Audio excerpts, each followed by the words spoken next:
2014, la législation de l'Union qui conférait aux pays de l'Union européenne des pouvoirs étendus pour conserver et consulter les données personnelles des internautes a été annulée par la Cour au motif que cela portait inutilement atteinte à nos droits fondamentaux à la protection de la vie privée et des données personnelles. Un an plus tard, la Cour a invalidé une décision de la Commission européenne autorisant Facebook à transférer les données personnelles de ses utilisateurs européens aux États-Unis, car l'accès du gouvernement américain à ces informations n'était pas soumis aux mêmes garanties et limites que dans l'Union européenne.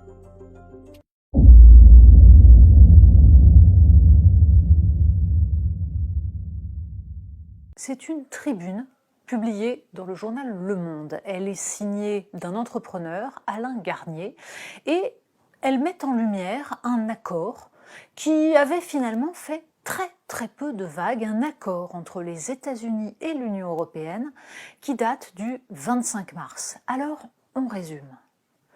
Il y a un sujet sur lequel les États-Unis sont un tout petit peu chonchons, un petit peu froissés par la politique européenne, c'est la question de la souveraineté numérique. Non pas que l'Union européenne ait été un foudre de guerre en la matière, mais il se trouve que des décisions ont été prises notamment par la Cour de justice de l'Union européenne.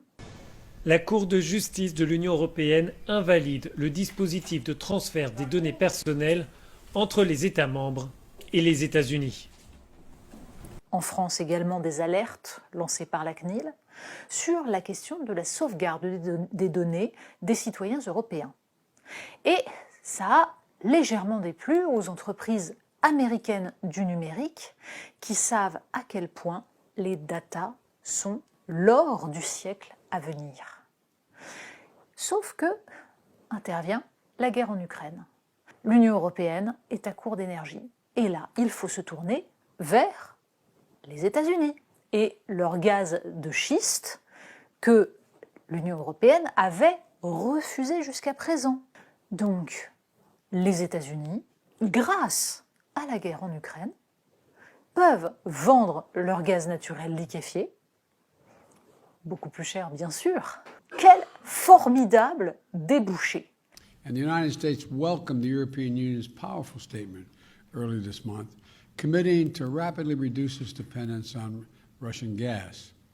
Today, we've agreed on a joint game plan toward that goal. One, helping Europe reduce its dependency on Russian gas as quickly as possible.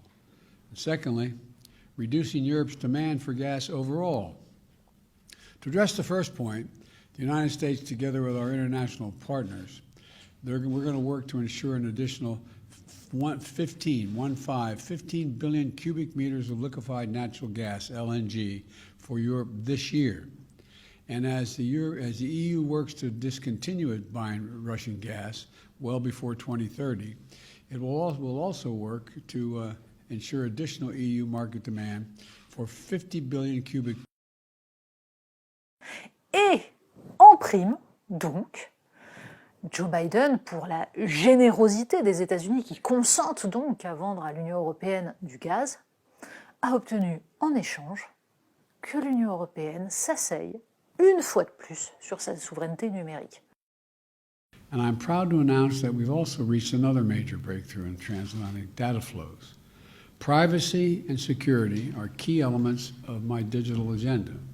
And today, we've agreed to unprecedented protections for data privacy and security for our citizens.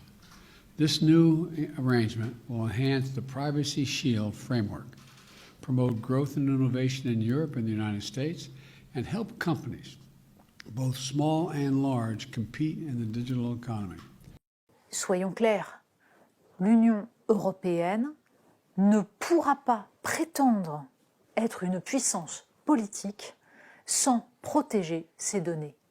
L'accord mis en place entre les États-Unis et l'Union européenne, gaz contre données, est un accord qui nous fait reculer de plusieurs années.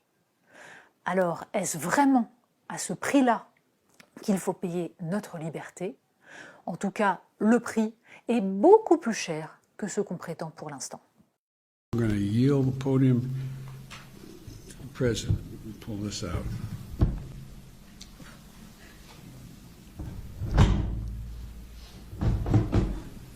my salary here. Is it out enough? There you go. Thank you.